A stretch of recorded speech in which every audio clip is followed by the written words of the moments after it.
The window is closing for acquiring Bitcoin. And I don't mean it's going to close this year, maybe not next year, maybe not the year after, but I'm telling you right now, on a macro scale, the window is closing. All right, and there's many reasons for that. The US government hasn't been in a budget surplus since 2001.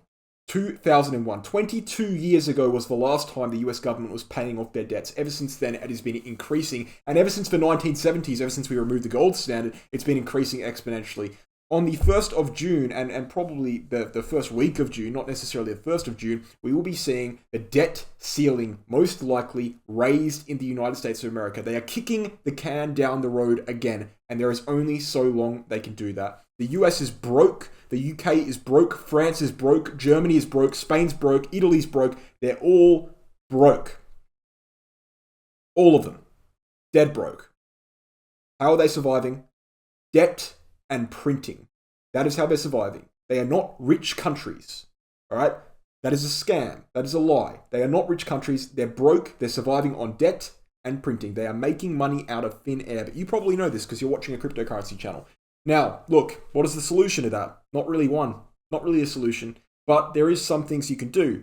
You can store your wealth in assets that actually maintain their value. As we know, dollars do not maintain their value very well at all. We have periods of very high inflation. We've just seen periods of very high inflation over the last 2 years, ever since the pandemic. Okay, so we're probably going to be continuing to see relatively high inflation. Obviously, it's dying down a little bit now, but it's definitely not over, right? It can't be over. How could it be over? There's no way it's going to get better. Yes, it might get better in the short term, but on a macro scale, it's impossible because they have so much bloody debt. The US government is in $31 trillion of debt, and they only make $2.7 trillion a year, not including any of the bills they have to pay. Okay?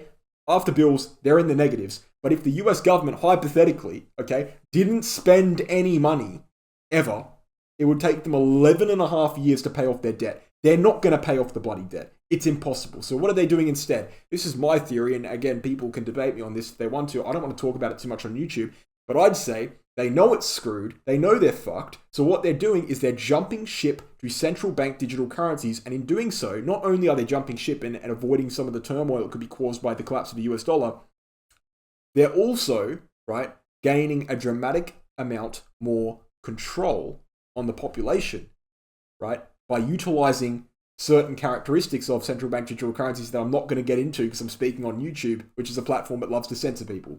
So I'm not going to get into that. But what I would say is this, I'll bring it back to the topic. I've read the Fiat Standard, great book, okay, great book. I've read the Bitcoin Standard, both great books. I've read them both 2 times, okay? I read them both 2 times, read the first time in 2021 during the bull market, read them both again recently. Now, I don't actually think you need to read those books if you don't want to, because they're very complex books and they go into very much a lot of detail. I think if you want to understand this problem, you don't really have to understand it on that in-depth of a level. You can understand it on a simplistic level. The simplistic level is this. Governments are broke, money's not real. Governments are broke, money's not real. What is real? Hard assets. Gold is real, okay? Bitcoin is real. They actually maintain their value to a certain extent. Now, gold. What is gold? Gold is a physical version of Bitcoin, right? If you understand Bitcoin, you understand gold. Maintains value to a certain extent. It's scarce. The only problem with gold, there's a few problems with gold. It's very hard to transact gold. If you're sending gold from Australia to Japan, it's going to cost you a lot of money. It's going to take weeks to get there. Okay? Now, that's where Bitcoin comes in. If you're sending Bitcoin from Australia to Japan, it's going to take minutes to get there and it's going to cost a few dollars. Right? So it's cheaper and it's more efficient. That's what Bitcoin does. Bitcoin's a better version of gold, in my opinion. Now, it hasn't matured, okay, to enough of an extent to fully replace gold, but ideally, that's what the goal is, or at least be another version of gold. That's why they call it digital gold, right? And that's why Bitcoin and gold, as of right now, are correlated, because they have the same use case. So, of course, they're going to be correlated. Investors see them as the same use case, and hence, if a narrative is playing out in the market, in the macro, okay, that use case is going to drive the same type of price action with 2 assets. That's why Bitcoin and gold have gone up largely, right? Now, you know, it's not for me to say whether that correlation is going to maintain, but the fact of the matter is that correlation has only ever existed because the use case is the same, and eventually, hopefully, it does exist on a long-term scale. Now, look, Bitcoin is unique. It's unique because of this, and this is something people don't talk about too much. The Bitcoin price will go up. Okay, it will go up for 2 reasons. One, the demand will increase. Okay, but even if the demand does not increase, the US dollar will decrease in value, which would bring the price of Bitcoin upwards. So the purchasing power of Bitcoin wouldn't go upwards, but the US dollar would decrease in value, which means the value of Bitcoin would decrease as per US dollars.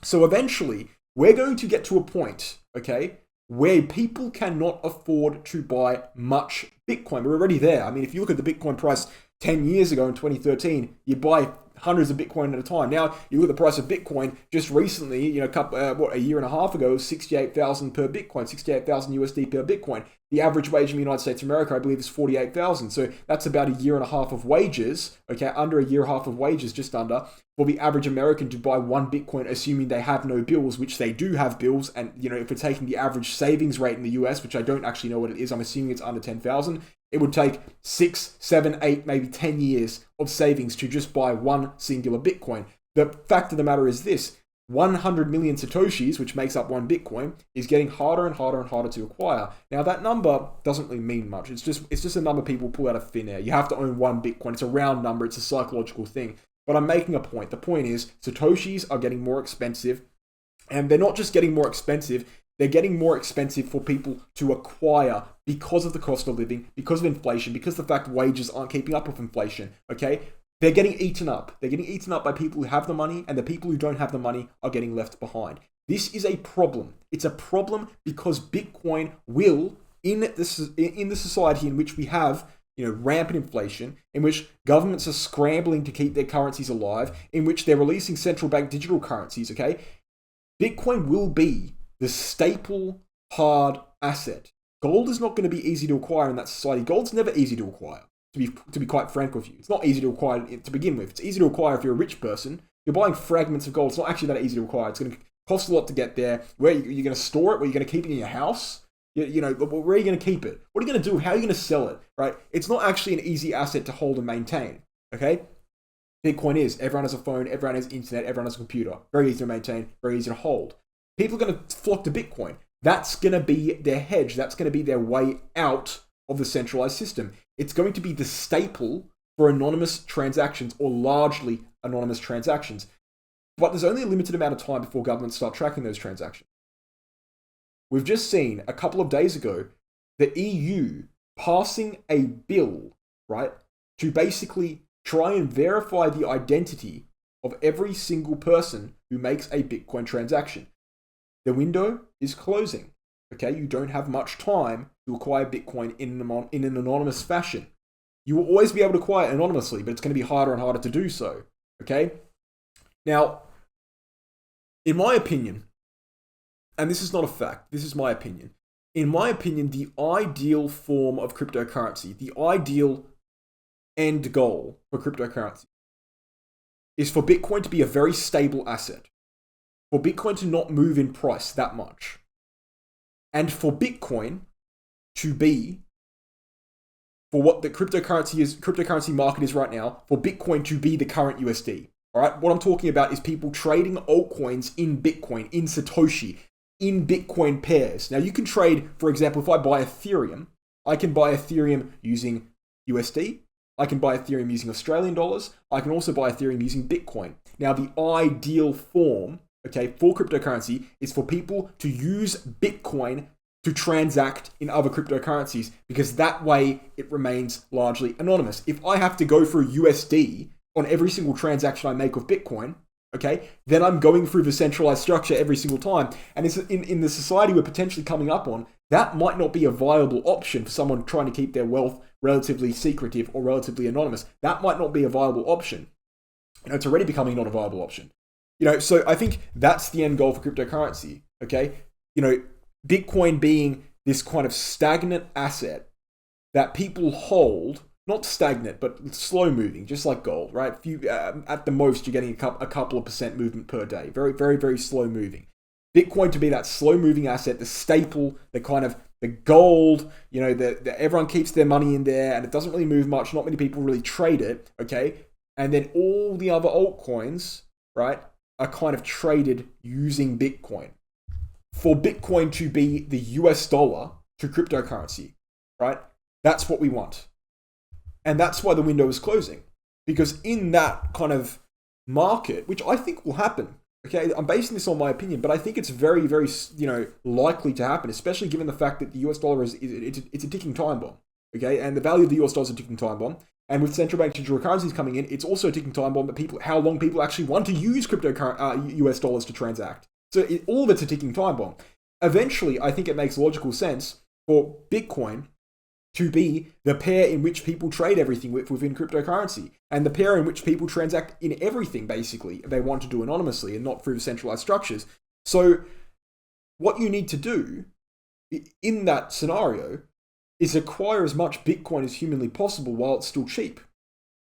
Now, this isn't financial advice. You guys need to do whatever you want. I'm not responsible for your financial decisions, but I am saying, if you agree with me that that will come eventually, right? That reality will come eventually. The only logical move is to acquire Bitcoin while it's cheap. And this is why people say, who are Bitcoin maximalists, they say 1 Bitcoin equals 1 Bitcoin. And it's true. It's true. 1 Bitcoin equals 1 Bitcoin. I'm a trader. I don't give a fuck about investing, mostly. I actually don't care too much about investing. But I do care about the fact that most of what people hold money in, cash, is dying. I do care about that. So I'm kind of forced to care about it in this sense. And if we are coming into a scenario in the next decade or so, it might take a long time. It might take years, it might take a decade. But if we do eventually come into a scenario in which Bitcoin will be the staple for all cryptocurrency transactions and hence all anonymous transactions in the world, then your objective should be to acquire as much Bitcoin as humanly possible so you have as much Satoshis as humanly possible when it does become the center of all anonymous transactions and the center of storing of wealth.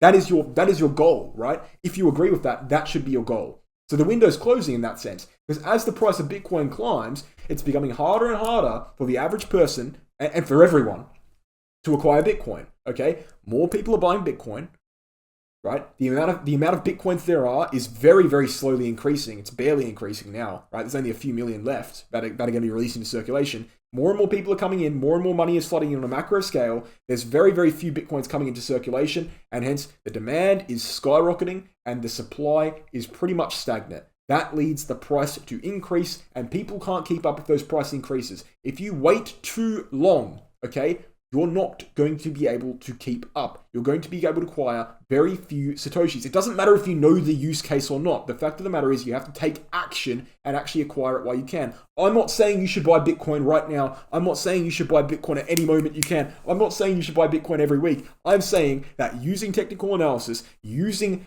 the fundamentals of trading and how we analyze the market, okay, usually technical analysis, like I said, using that, you should be looking at the best possible times to acquire Bitcoin.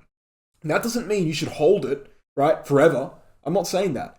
You can do little techniques. You can trade Bitcoin. You can use your capital to buy Bitcoin at the right time, sell it at the right time, go back into fiat at the right time, and re-enter the market at the right time again, ultimately getting a better price on that Bitcoin and increasing the amount of Satoshis you have. But if you agree that the financial system is a joke, it's a scam, and that money's not really even real, then I don't see why your goal shouldn't be to acquire hard assets like Bitcoin. The window is hence closing. So it's time to wake up. It's time to do something about it. It's time to act. It has been for years.